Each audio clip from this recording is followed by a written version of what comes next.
This is Joe Applebaum, CEO of Ajax Union, and I'm really excited about the presentation that we're going to be doing today with me and Ivan Pollock. My name is Joe Applebaum, CEO of Ajax Union, founder of Evie AI, and we're going to be sharing some really exciting insights on how to be able to grow your business. Ivan is an expert that grew his business and sold his business, and I want him to come and speak to you guys about some of those insights and how he was able to grow his business and then sell his business. So, if you have any questions, pop them in the chat. Let me know that you're watching this. We are now officially live, and we're just going to wait for a couple more people to join. But I'd love to hear from you. Where in the world are you currently dialing in from? Let me know in the comments below. Also, give this post a little light bulb if you're watching this live now. Curious to know where you're dialing in from. I'm going to write in the chat, where are you dialing in from? Go ahead in the chat. Let me know where you're dialing in from. And also, put a light bulb on if you know how to put the light bulb. A lot of people don't know how to put the light bulb on, but go ahead, put on the light bulb. I want to see a little yellow light bulb going on LinkedIn. I'm also going to be sharing my screen, and we're going to be sharing some insights on exactly what you need to know when it comes to growing your business. Looks like Ivan's coming in. We also have another thought leader here as well, Dr. Rao, who will be joining us shortly. I see that he's logging in the back end over here. Dr. Rao, welcome. So good to see you here. Hi, Joe. Good to see you. Thank you for joining us today. Really excited Same to have you here. here. It's And always we good to see you. also have Ivan over here. Ivan, welcome. So glad that you made it here. Hello, Ivan. Hello. So, Thanks for having me. Ivan, why don't you just take a moment and just briefly introduce yourself to the audience? Let the world know who you are. Well, my name is Ivan Pollock. I'm with the Jumpstart Your Exit and Systemic Approach Institute, and we help business owners grow, scale, and exit their businesses. We went through a major journey in the aerospace industry, going from a very overworked and burnt out state all the way to building a business that was running independently of us. At the end, I was working 2 hours a week, and we eventually exited for 8 figures, and enjoying our time now helping other people make that same journey. Wow, that's really fantastic. That's really great. And now you're coaching other people and helping them out, helping them grow their business. What do you think was the key for when you grew your business and then sold it? What do you think was the key to being able to actually grow it and sell it and have an 8-figure exit? Thinking it was possible. That was the biggest key, because I felt it was so impossible. I was so burnt out, and I had way overwhelmed and very buried in too many things. And if when I was picturing it, could I bring in somebody? Can somebody else do this? I was thinking, no way, no way. I'm doing so many variety of things. I don't think it's possible. I just don't think this is possible. I think that's the biggest hurdle. And getting over that hurdle wasn't by inspiration. It was really having a kind of wake up moment in time where I drove up to the building and I was holding on to the wheel and I couldn't let go. I couldn't walk in one more time in there. Wow.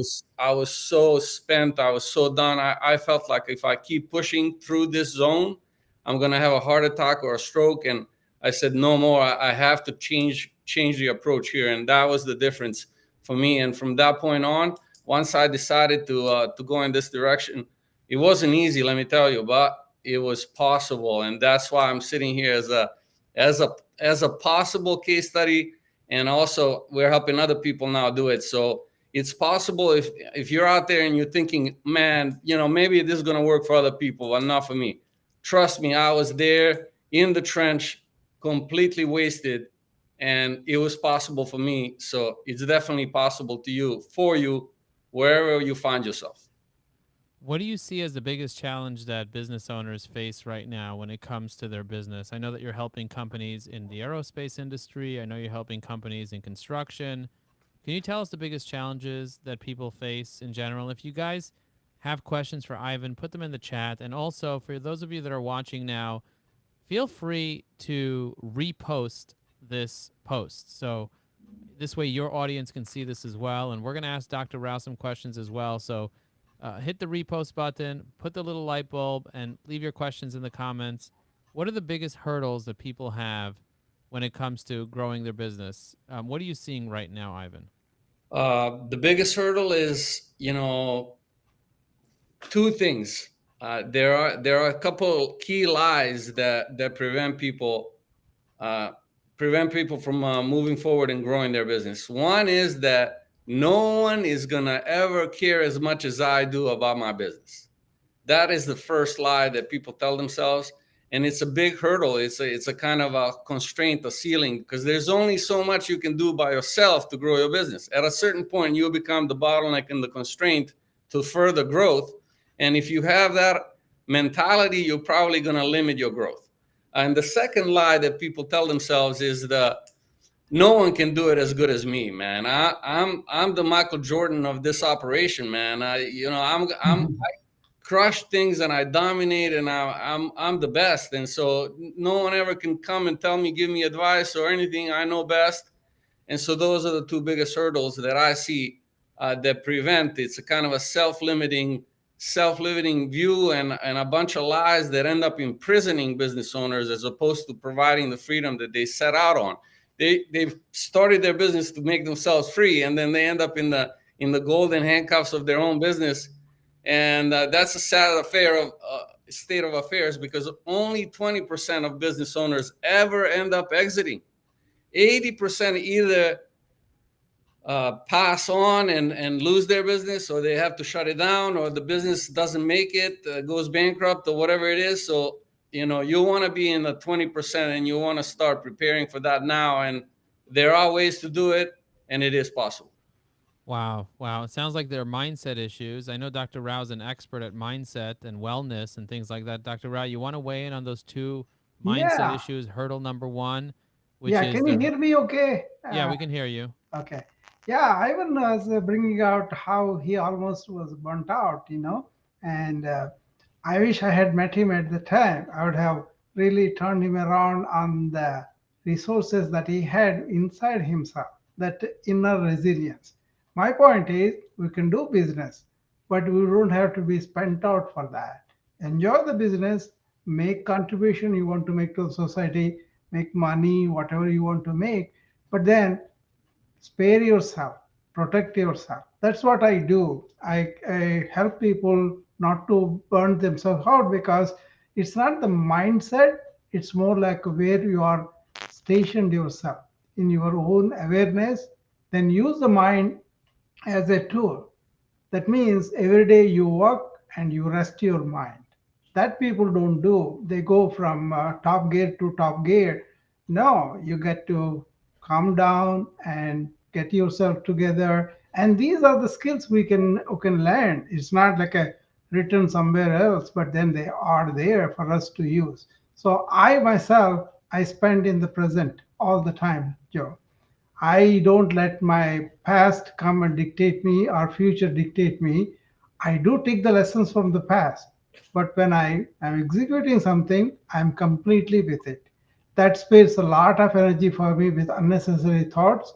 And really, I come out of the job completely fulfilled because I'm paying complete attention. So, being in the present moment awareness is very important. You can use the technical skills, all the knowledge for outward stuff. But when it comes to inward, people don't have to use their thought, but be aware what's going on, and then change that. I love that. I love that you shared that around the awareness. And one of the things that I was researching online when I was preparing for this was, lack of clear vision and strategy. Like there's insufficient capital, insufficient marketing, talent acquisitions. But if you don't have the right mindset, if you're all in your head and you're all worried and you're never resting, or you have self-limiting beliefs around, no one could do this better than me, or I'm never going to be able to delegate anything, you're going to end up having operational inefficiencies because you're not relying on other people, and because you yourself are going to get burnt out. Can I say something about that, Joe? Of course. Because we need the team. We need to lead the team with vision, but why we don't go for the team is that ego factor. We don't have to be egotistical in this. Everything is by the team. Even in You're the saying there's a big ego that yeah, comes into it and doesn't allow us to be able to achieve true delegation based on ego. really use the team because everybody has their own talents. If you are the leader of those talents and then bring them together, then you will have doubly production instead of you spending yourself. I'm like I clone and delegate. Yeah. I teach my staff these are the principles, these are the things that we want to protect the quality of the patient. But then once they start to do it or monitor, once they learn it, I delegate completely and I go enjoy myself. Yeah, and that's why you're a great doctor and a great leader because you're able to do that.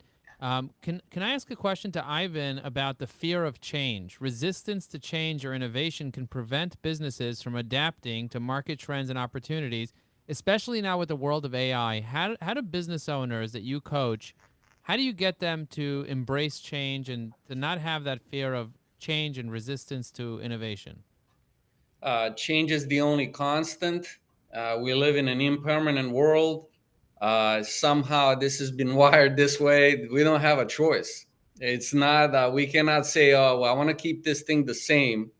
And as much as we may want to keep it the same, it's an impossibility. It just isn't how the universe is created, and isn't how things function. We age, we die, we have to deal with things we cannot control, and all those things are kind of suffering that's wired into how life is organized, whatever you believe in, and how and all of those things. So we have to accept certain truths and facts of life, and that is that business is a constantly changing game, and the people that don't get on that train usually have really bad outcomes.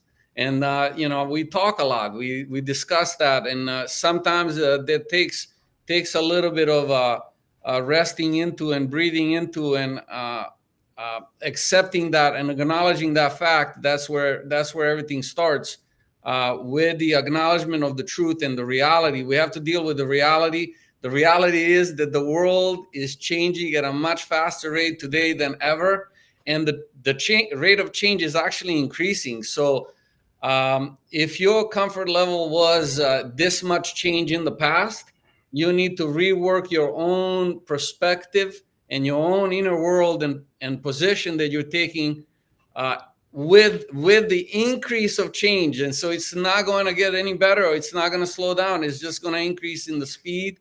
And that's a big part of how to create sustainable businesses, certain adaptability, resilience, certain innovativeness. One of our approaches is something we call the shift intelligence. So we work consciously with our business owners on how to increase their shift intelligence, so that they're more moldable and they're more present in the moment.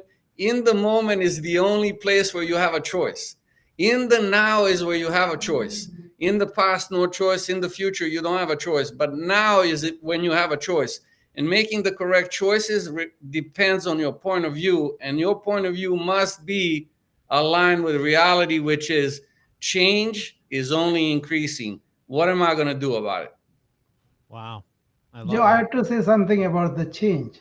Go ahead. Change is the only certain thing in life.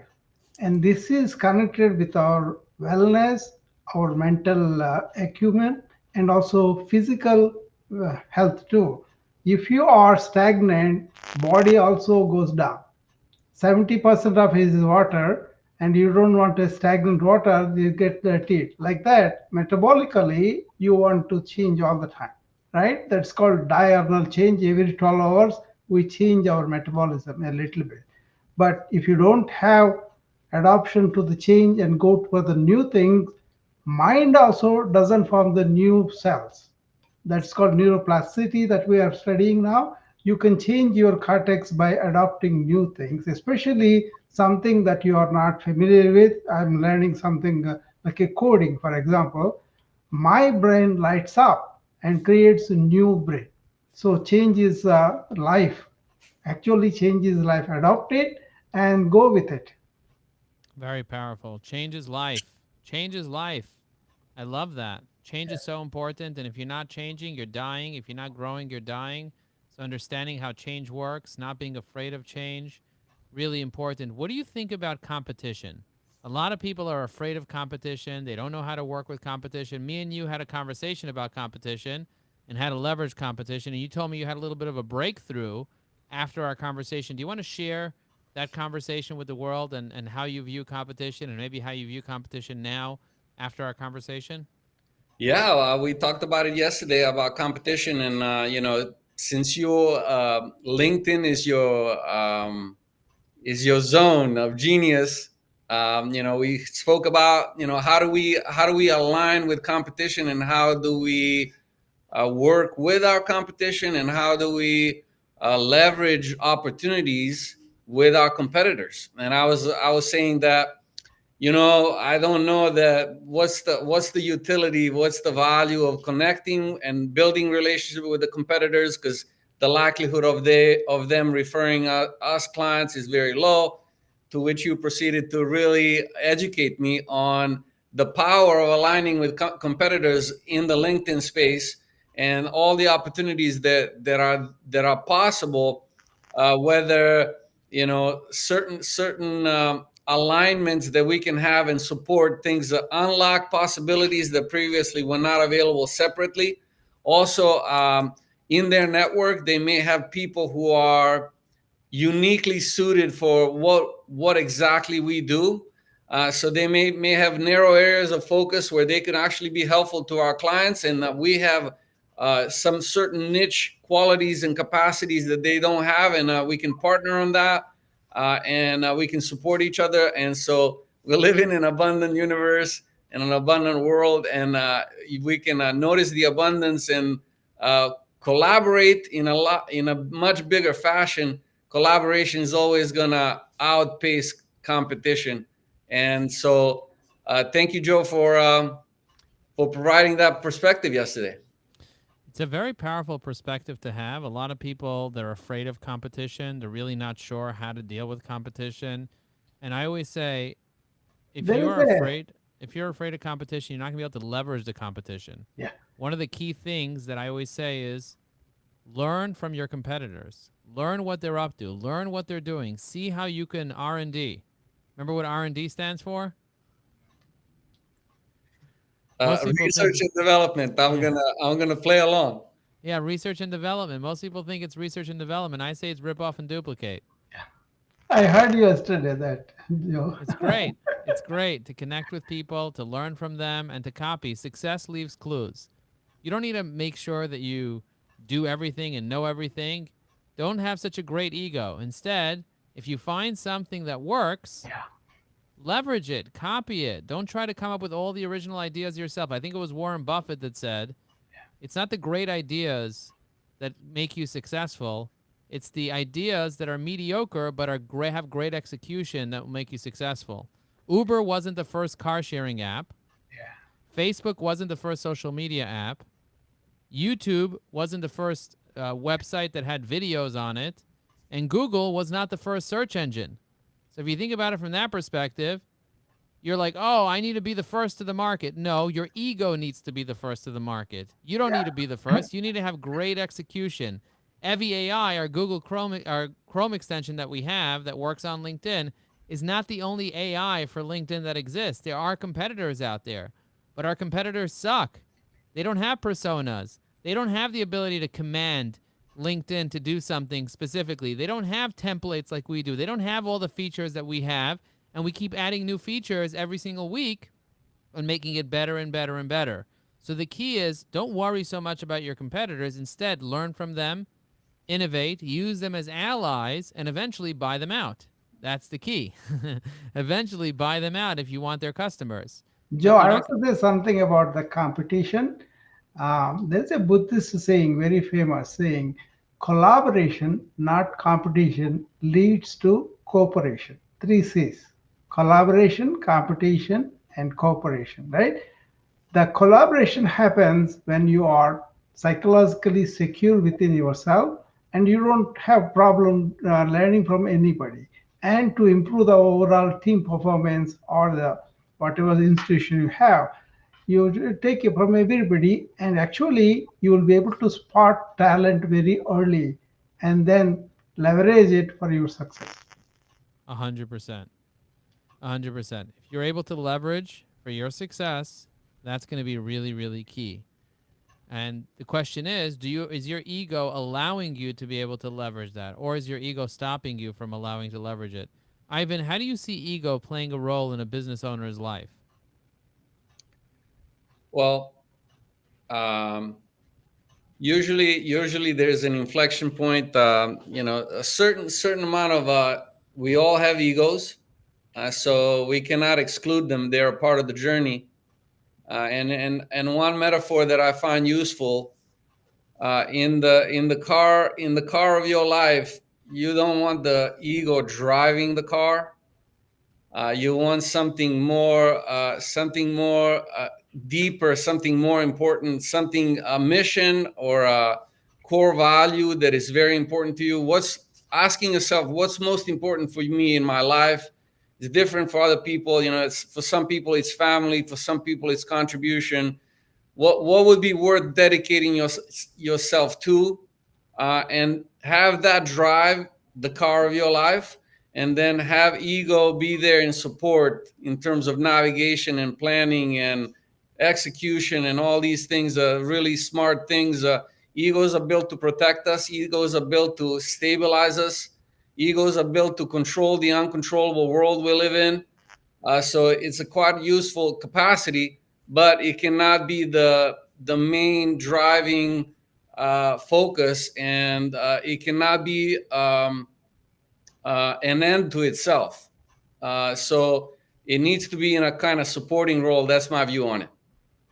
I look at ego more like make it a slave, not a master of yours. The other thing is, you can transcend ego if you really identify who you are. And once you are in that being, ego is transcended. That's the goal of many religions and the philosophies and all that. There is a valuable thing about that though. Once the ego is transcended, because you identify every human being is a part of the same energy, which physics is also saying now. Now, in that energy, you don't have any operation of ego. You are going more for your altruistic things or noble things or whatever you want to achieve. Then you work more for the entire company.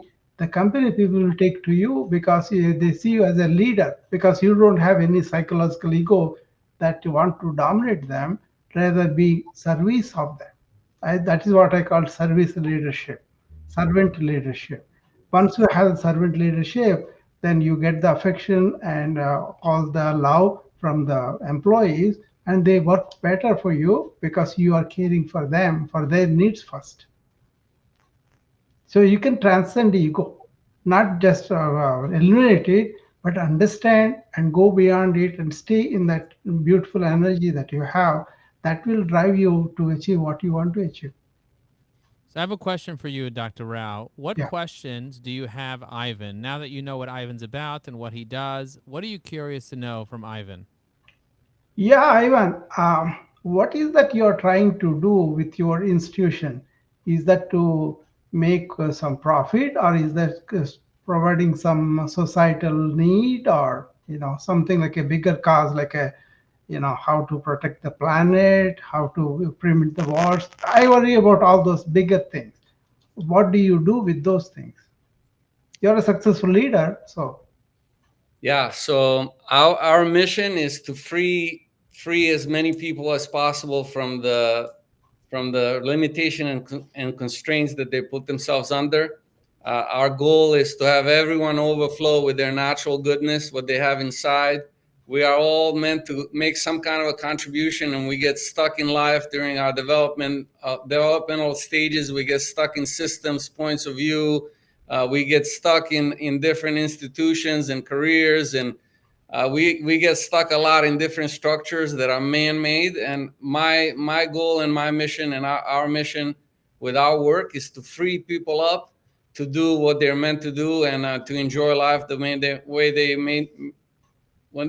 want to enjoy it, and to make that unique contribution that they're meant to make here. So it's overflowing with goodness, and overflowing with aliveness, That's the end result that we're looking for when we work with business leaders and business organizations, so that not only the limited overflow can happen, but actually that we can overflow together as an organization and continue to overflow in the future in an ever more expanding way.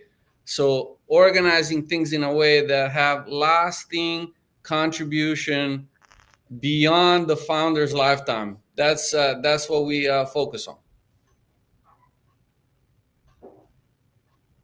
Awesome. That really, really is exciting. I really appreciate both of you sharing today and coming on here. Ivan, this is really exciting that I interviewed you here on LinkedIn Live. And I'm looking forward to seeing the replay of this. Make sure to repost this with your network so more people learn about you. Ivan, if people want to get in touch with you and they want to hire you, what's the best way for them to find you? LinkedIn is a good way. You can reach out on LinkedIn. Another way is you can go to our website, jumpstartyourexit.com, and you can fill out a form there. Either way, you can learn more about us in both those locations. Awesome. Jumpstartyourexit.com. If you want to grow your business, if you're doing a few $1 million a year in revenue, you want to take your business to a whole new level, you want to do what Ivan did and grow your business to 8 figures and then sell it, definitely check out Ivan. Thank you very much. And Dr. Rao, thank you for joining us. Thank you for your insights around wellness, around mindset, around peace, around ego. Thank you for sharing all that, and we'll see you guys on the next